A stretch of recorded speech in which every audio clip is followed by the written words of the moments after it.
guys have Minnesota sports flowing in their veins. Mackie and Judd on SKOR North and SKORNorth.com. Reckless speculation. And a happy Reckless Speculation Thursday to all who celebrate. It's a scoop session here with our friend Darren Doogie Wolfson from the 5 Eyewitness News Sports Department.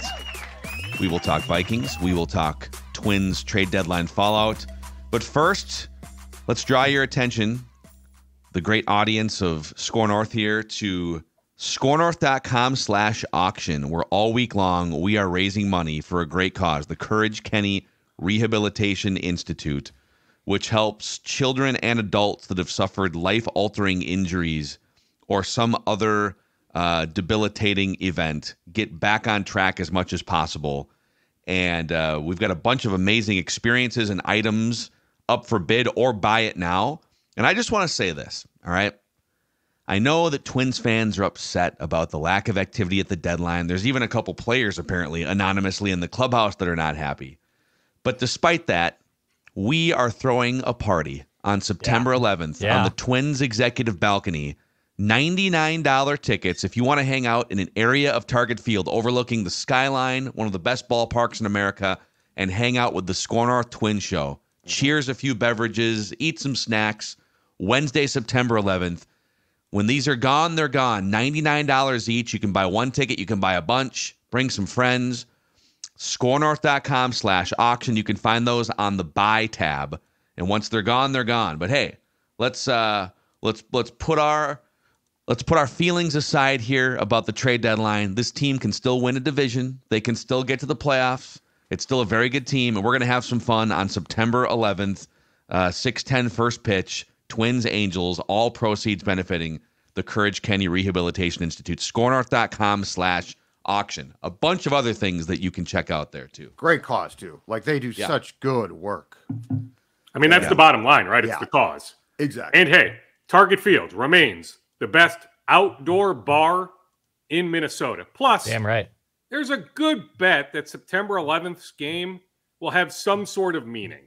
Whether the Twins are 4 games back of Cleveland, heck, maybe more than the current 6, still in the wild card mix. Heck, Cleveland is here in what, like a weekish or so? Yeah. Maybe the Twins sweep that series. Maybe by September 11th, the Twins are winning the American League Central. Bottom line, that game will have meaning. And more than anything else, it benefits a wonderful, wonderful cause. Yep. Let's start Vikings here. We'll go back to Twins here. We'll start Vikings, Dukes. So another day, another grind at practice yesterday. A 13-session practice. They had to cancel one of them because the weather came in. But, you've been out. We ran into each other at practice a couple days ago here. The cornerback train continues. Fabian Moreau is the latest guy that they've brought in here. He's been largely a 7-year starter with 4 different teams, 30 years old. And Judd and I witnessed him getting run on his first day at practice with the first team defense yesterday, Doogie. Are they done bringing in cornerback bodies, do you think? Like, a couple recognizable veterans here. There's still some names out there. What do you think? Yeah, I mean, it takes 2 to tango. I don't think, like a guy like Stephon Gilmore is like willing to sign with anybody right this second. Like, that's a guy who will be 34 in September, who doesn't need a 5-week ramp up. I mean, keep in mind, the Vikings will play a meaningful game in 5 weeks, September 8th. September 8th is so far from now. And hey, if you're Gilmore, you're chasing a championship. Are you winning a championship in 2024 here? So it does. It takes a lot of things to come together to make a deal happen. Not just Gilmore, maybe some of the other bigger names that are out there. But yes, to answer your question, I expect more movement. Now, I'm not expecting 3 or 4 more moves. I mean, we've seen 4 DBs added in the last week. We've been through 6 practices? Is that right, Judd? Will tomorrow be off day today? Tomorrow, is that training camp practice? Friday was a walkthrough. We've been through 2 in shells and 2 in pads, which is what I would consider Monday, to be Wednesday in pads. Most important practices. So, you think about it. McCain, Moreau, Shelley, Francis, all within the last week. But yes, I think there is another move to come. Now, maybe it's when final cuts come. Maybe it's a trade in that moment. Maybe it's plucking somebody off waivers. But yes, I think there is another move that will take place. All the while, I find it intriguing, and I think I know why. Kevin O'Connell seems to be in very good spirits. And I think it's not because Sam Darnold has taken the team by storm. I think privately they have to be thrilled whether he's going to start or not with J.J. McCarthy's performance in camp. Like, is he perfect? No. Does he have mechanics to improve? Absolutely. But I think the three of us from seeing practices can all attest to, one, this is important, he has an it factor, and two, in the red zone and in the most important team drills, you see it. So like if I think O'Connell is in very good spirits because I think McCarthy is already paying it off what the Vikings thought they saw. Yeah, I mean, makes sense. I mean, let's just say it. McCarthy has been the best quarterback so far. I look forward to him getting those 1 reps. We've seen him perform against the 1 defense, but with the 2s, when does he get some time with the 1s on offense versus perhaps the 2s on defense? What does that look like for JJ? And what does it look like for Sam when Sam is running the second team offense against the first team defense? I will tell you though, Judd, I'll still be surprised. Now, hey, our buddy Mark Craig of the Star Tribune, who does phenomenal work, I saw him put on social media X on Wednesday that he believes McCarthy will start September 8th against the Giants. I'm not there yet. Fully acknowledging JJ has been the best quarterback so far. Fully acknowledging there's lots to be excited about. But I'm not there yet that Sam is not going to be the quarterback on September 8th. What's really notable, well, a couple things. Let's go back to the KOC in a good mood thing. KOC comes bouncing out of the building. The team is stretching yesterday, and he always comes in, like as everyone's stretching, going over last minute details of the game plan. And he walks right over to Sports Dad, Kevin. I think you were talking to Kevin Seifert, if I remember at the time. Yeah. And he's joking around with the Sports Dad about their exchange at the press conference a couple days ago, and then he bounces over to me and he's like, "Can you believe this guy over here? Trying to get information about the quarterback." And then I'm not. I think I can detail some of this stuff. During some of the individual drills, he came over to watch the offensive line, and it's kind of if you're a head coach, you're just roaming around the individual stuff. Now, 11 on 11, he's locked in, he's calling plays, but for the individual stuff, he's just going position by position. And some fans along the goal line or the back end zone line are, "Hey, Kevin, can you come over?" He comes, takes a couple pictures. He's like, "I don't want to get yelled at for not working." I'm with Judd, man. Like, you don't see coaches a week into training camp in that good of a mood. And he's a likable guy, baseline. But there's a jovialness to his step a week into training camp that I will validate watching practice yesterday. Yeah, I mean, he has every reason to be giddy. There also, I think, is something to be said about perspective. After he's at the podium last Friday in Maryland, eulogizing Kyrie Jackson, and just realizing, yes, this is his professional livelihood. Yes, winning is a big deal, but they feel real confident about the plan in place. And hey, maybe there will be some hiccups this year. Or maybe, hey, I saw Dan Orlovsky think that the Vikings absolutely will be playing meaningful games mid to late December, that the Vikings have a fighting chance to make the postseason this year. Maybe that will come to fruition. But that Kevin, Kwesi, the other leaders over there feel really good about what's in place and what's to come in the next few years. And in the 2 full pad practices, including Wednesday, Dukes, the other thing that we are seeing, and I will be shocked if this does not carry over into the season, is a clear-cut commitment to the run game. Like, the offensive line, I think, is tougher. They're clearly KOC's talked about this, but you can also see it. He wants them, really for the first time in his tenure, to kick some ass. And I mean in the run game, not the pass protection. But between Aaron Jones and Ty Chandler, and just including on the second team with Wongwu, the commitment in full pad practices to the run game, Like, this is going to be, I think, not necessarily a seismic shift, but it's going to be a very drastic shift for a guy who has spent 2 years talking about the importance, but not then going through with that importance. I think we are going to see the run game utilized consistently. And I think that the 2024 Vikings might not be great, but they are going to be tougher up front, both sides of that line, than we've ever seen them with O'Connell as coach. Agree. I mean, they are going to run the ball this year more than they ran in 22 or 23. I mean, I feel pretty darn confident in saying that, even if deep down KOC would love to pass the ball about 80% of the time. Sure. There is this commitment to the running game. Let's not forget how aggressive they were in March to sign Aaron Jones. I mean, that happened really, really fast. They were ready to jump all over Aaron once the Packers cut him loose. CJ Ham, like, how many more snaps does CJ Ham play this year? Didn't play a whole lot, Phil. Maybe you can remind me, but did CJ Ham play a career low snaps last year? It's funny, they came out of the gate more this year. They came out of the gate hot with CJ Ham snaps, and then it just sort of, it was right in line, or maybe even, it wasn't a career high. It was in line with sort of. Well, I was thinking more CJ like Ham. a career low. Was it a career low for CJ last year? I'd have to Or verify just about, that. I'd have to verify. Or on a per game average. He didn't play a whole lot, I guess, is the bottom line last year. What I'm saying is, my belief is we'll see CJ Ham a bit more this year. Jalen Naylor continues to flash at training camp.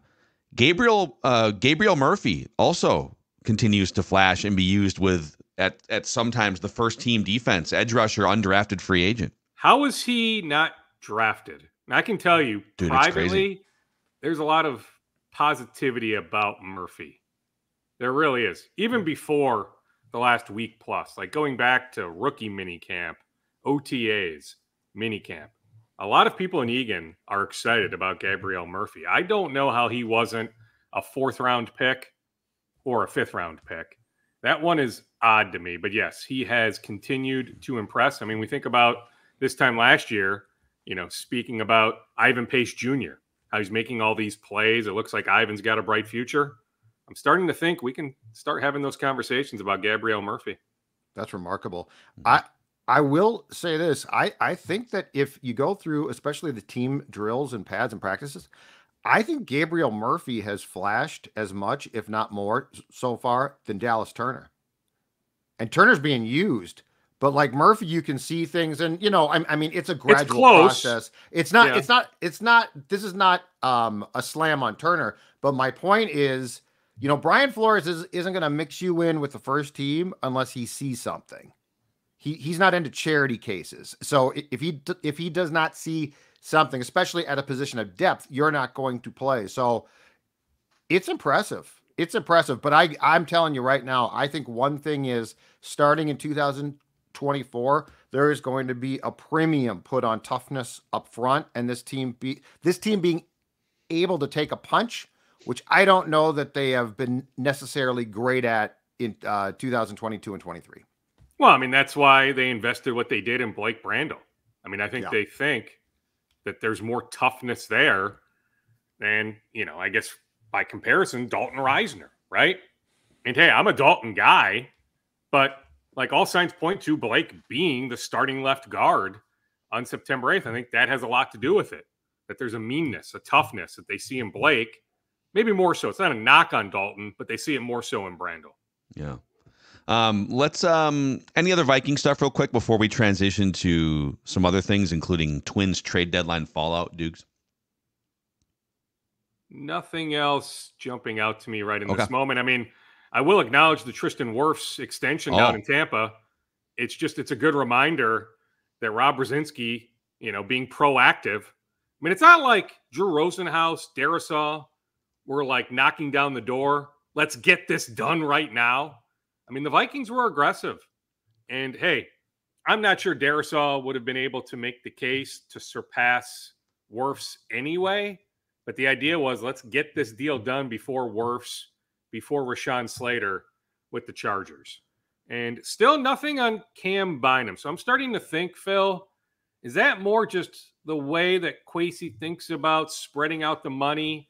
How much money do you truly want to invest in Cam Bynum? Now, hey, I'm not diminishing the idea that eventually maybe talks pick up on an extension, but they haven't yet.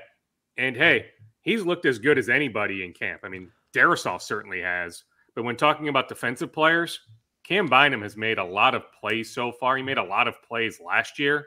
To me, that's a guy I'd like to see here for the foreseeable future. But what is that number? When McKinney signs with the Packers, 4 years, $68 million, if you're Bynum, that's the sort of money you're looking for, somewhere in that ballpark. If you're the Vikings, you may not want to invest that much money in a safety. I will say this. For the second consecutive training camp, and it's actually progressing more so now, Theo Jackson is making a case to be a starter. He's good. Theo Jackson, and I believe he was on the Titans practice squad.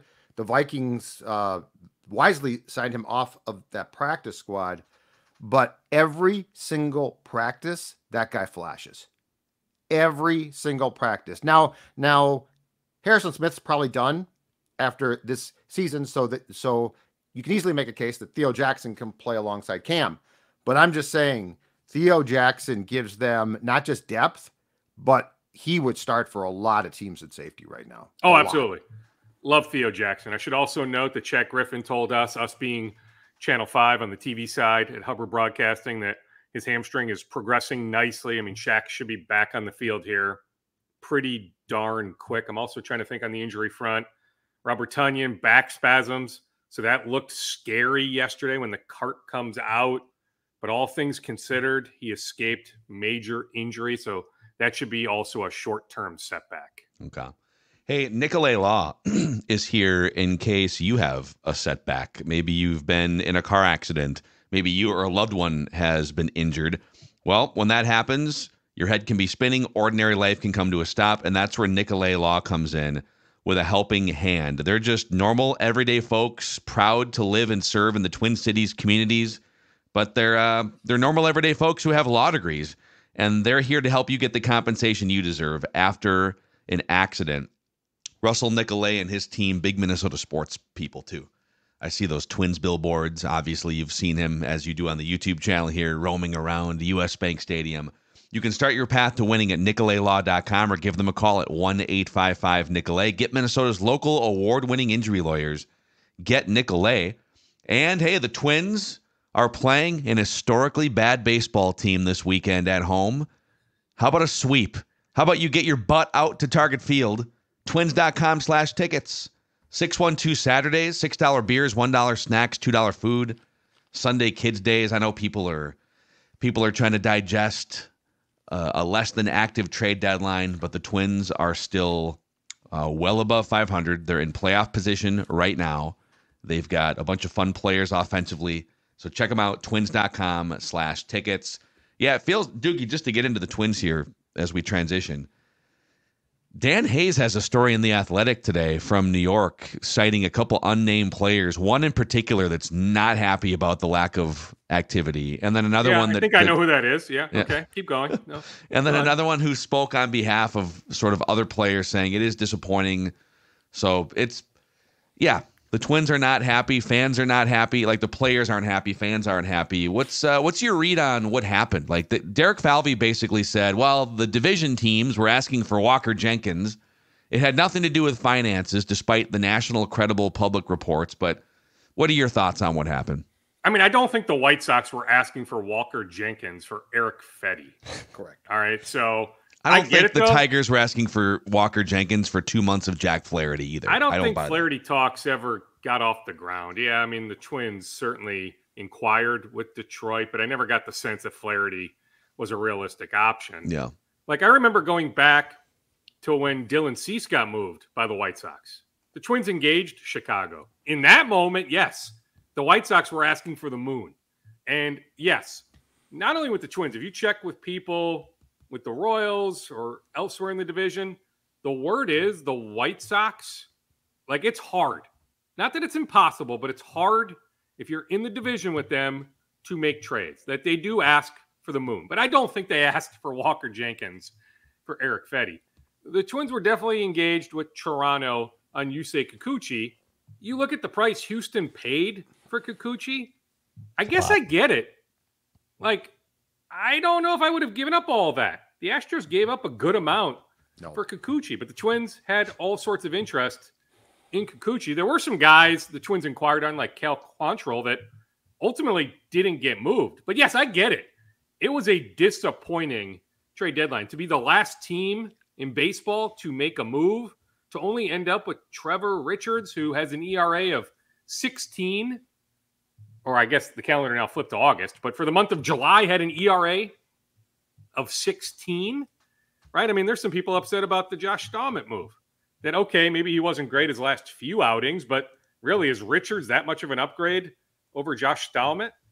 Probably enough, but I get it if you want to offer some resistance on that. But yeah, it was absolutely disappointing. I get it's not just 2 players, by the way. I mean, Dan could have quoted anonymously about 4 or 5 more players that are pretty upset. Now, do I think like these players, when they walk into the batter's box, are carrying those thoughts as they're facing X pitcher? No. Like in that moment, they're trying to win each at bat. Yeah. Bang. So, you know, I mean, we can debate that, but yes, like Carlos Correa, when he signed here, was under the impression that they were going to invest in more than him.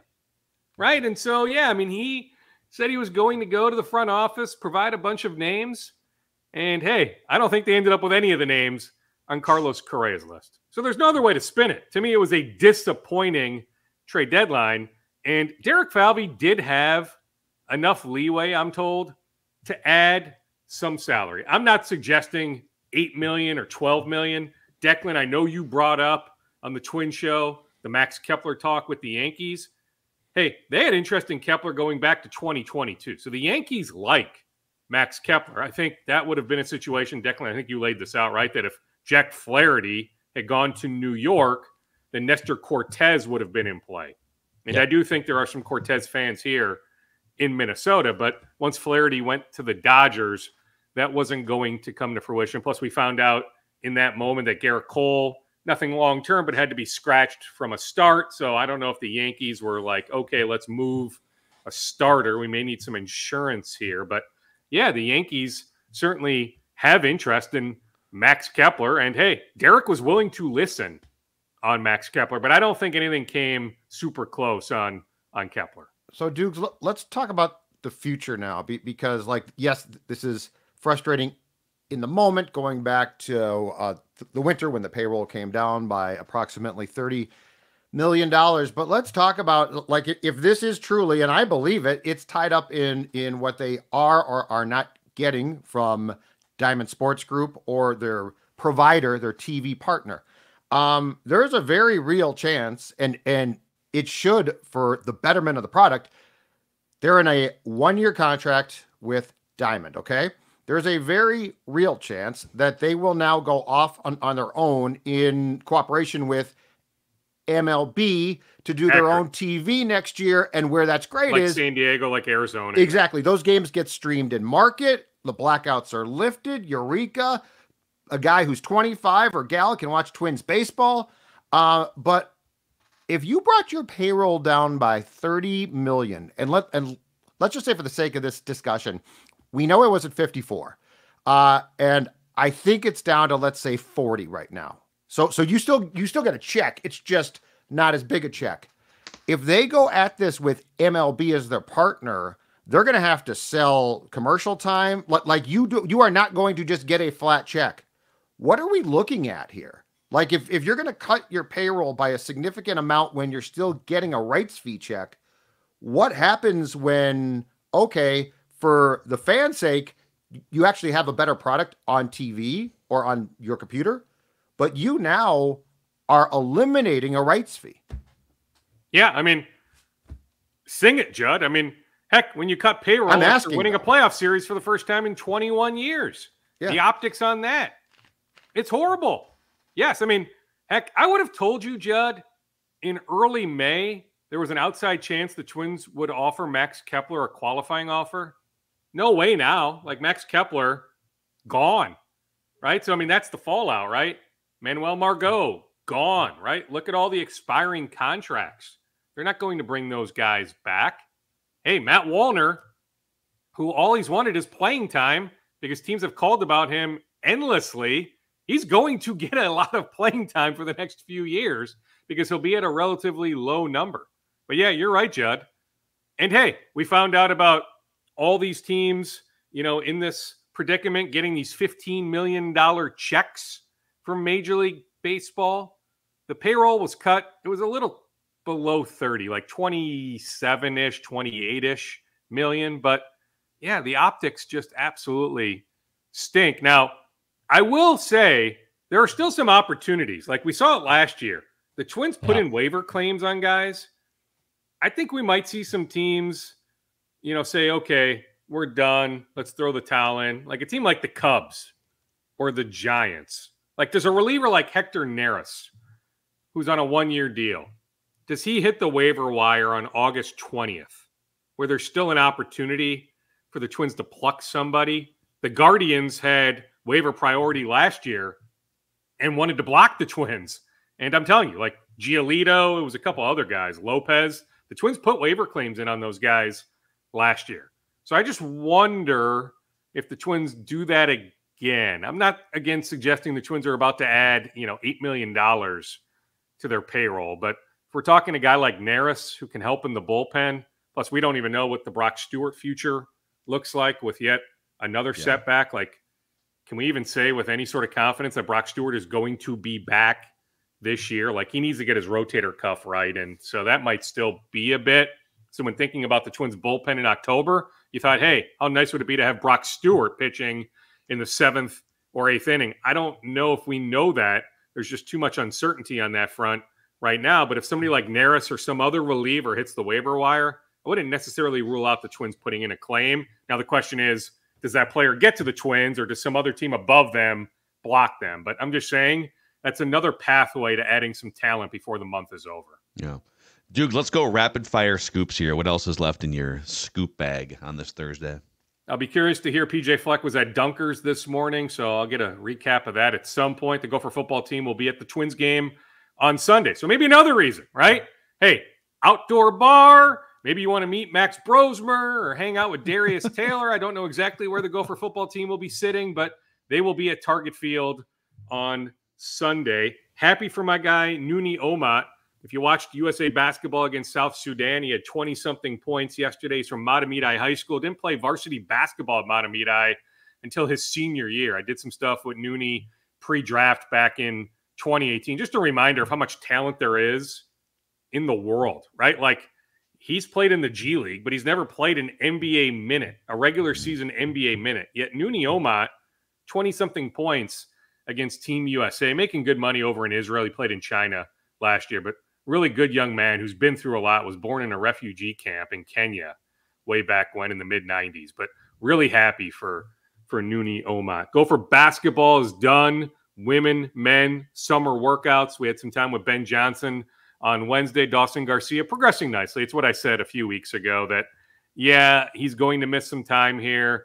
As the workouts continue July, he's going to be, set back a little bit in August in terms of his own personal workouts. But when things ramp up again in early September, Dawson Garcia should be fine. Darren Doogie Wolfson, folks. He had foot surgery, by the way, if you didn't remember that. Yeah. From the 5 Eyewitness News Sports Department, every Tuesday and Thursday here on the SKOR North YouTube channel and Minnesota Sports with Mackie and Judd. Bally's is back for you, Judd. Congratulations. I turned it on today. Golf Happy show Bally's is on. Day. Happy Bally's Day. There's a golf show on. I love it. Swing technique. Yes. The same golf show with that blonde. I love it. All right. No, you're right. That's the one. Yeah, She was just golfing. on repeat. Yeah. She's a good golfer. She's a talented golfer. It's 20. Bally Sports North is 20 hours of that golf show, and then Twins baseball is on. And the Well, no, Great don't forget outdoors. Ron Shera. Yeah. Ron Shera's fishing show. Yes. Jimmy Hey, Hamlin. Declan, what's up with Chris Paddock? We need to get an update. I'll be over there tomorrow pregame. Yeah, There's I some will be stuff too. going on there with Chris Paddock. Yeah, I'm curious on that. I know that he wasn't able to comment when he was placed in the IL because it was processing and whatnot. Yeah, but well, he was able to, but He chose the Yeah. high road, which Yes, you know he what did. I get, but there's still some stuff going on there. Yeah, I personally think his best chance. I don't know what you're talking about. There's nothing going Coming on. up next, how Chris Here's the Paddock has sheriff. contributed. We go Yeah. to a We go to a the hospital, a children's hospital with Chris Paddock, where he visits kids, and we don't talk about the bad stuff. We never talk about the bad stuff here. Coming up next, Wild Live. They lose 8-2, but those 2 goals, we're going to talk about the goal scorers. All right, All right, Dukes. We'll boys. see you next week. We'll talk next Thanks, week. Dukes. Oh, man. See you guys.